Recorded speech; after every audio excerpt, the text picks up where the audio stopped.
morning, loves. I was looking around this morning. I wanted to show you something pretty because I'm not with Stormy, and so I wanted you to have something nice. And I keep finding all these things, but they're really hard to stop for. But look right here in this tree as I pull up. I'm going to start your day or continue your day with this. Do you see there's a hawk in the crook of this tree? There he is. And he's so sweet. But anyway, he's huge. Oh, there he goes. Oh. Anyway, good morning. I want to talk to you about letters of continued interest because I know a lot of you probably have to write those. If you got waitlisted from a school, I got to pull over so I can talk to you. If you got waitlisted from a school or if you got deferred from a school, it's all so normal. And it's hard to tell what that means, right? Like, you don't know, just being waitlisted, just being deferred mean that you're done. Maybe not. Who knows? Shoot. But like, you got more things to do, so don't worry about it. Just write a letter of continued interest. If you're interested, are you still interested in the school? If you really love the school, great, no worries. If they say you can write a letter of continued interest, write one for sure. If they say don't write a letter of continued interest, don't write one. If they're ambivalent, if they seem you're like not sure what they're saying, then go ahead and write one. But this is what you do. Think about your life and what has happened that's new since you applied to school. Just think about one thing that's happened that's new.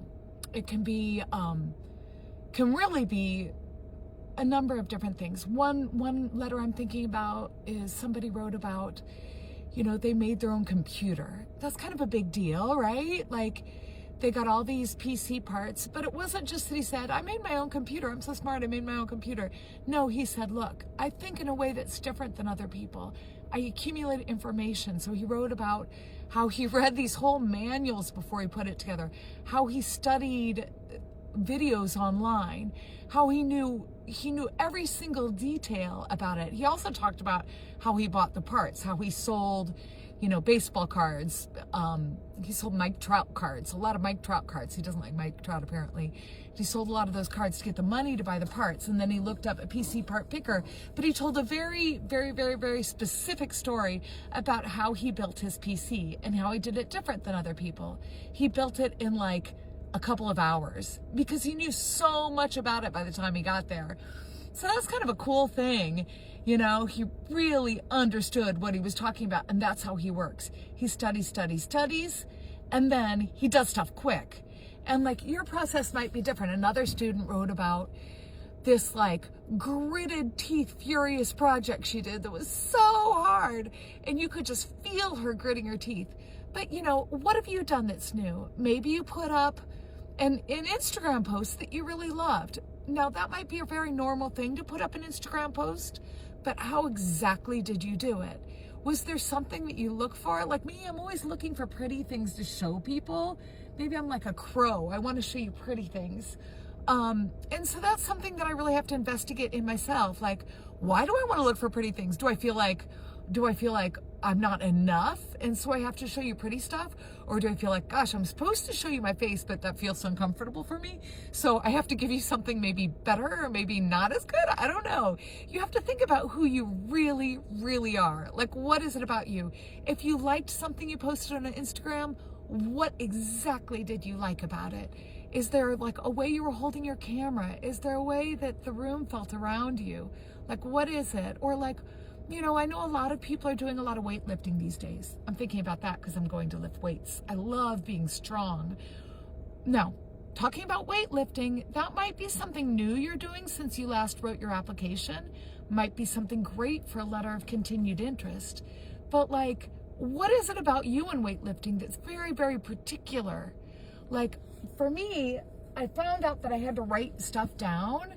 I'm like, yeah, maybe a ton of people do that, but why?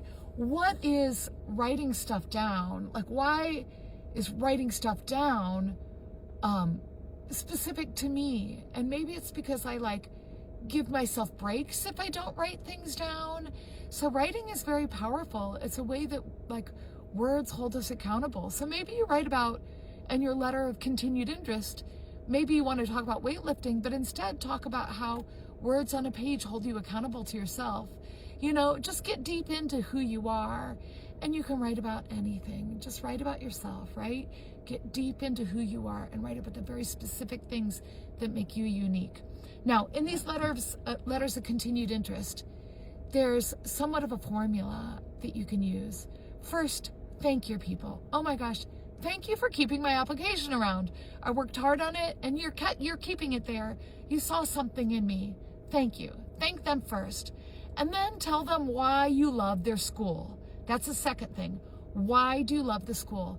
Gosh, I love your school because, now don't say because of the mascot or because you feel comfortable there or because you love Charleston or because you love, the way a light blue school can feel. Like, you have to be very, very specific. Look back at the pictures if you visited. Look at the pictures. Is there something about the way the brick is? You know, there's something really beautiful about old white stones. Maybe you could write about white stones, but don't just say, I love the Gothic architecture. You know, like, what about the white stones do you love? Does it remind you of something in your life? Is it like you want to go to a school that feels like a TV show? I don't know. Say something very specific about the school that you love. If you wrote a professor there, write about that professor. Write about what they were wearing, how they smelled. I mean, maybe not if it's weird, but like if they wore a nice cologne, that could be nice. I don't know if you should write about their body odor, but maybe, right? Write about the professor you talked about. If you don't know anything about the school, then if you're going to express continued interest, research the school more. Write a professor. Write about how you wrote the professor. If you don't feel like you have anything to say, make up something to say. Have a really wild day. Do something you've never done and write about that. But your letter of continued interest, it's your chance, babies. So make it weird and wonderful and delightfully you. All right, have a great day. Talk to you later. Bye.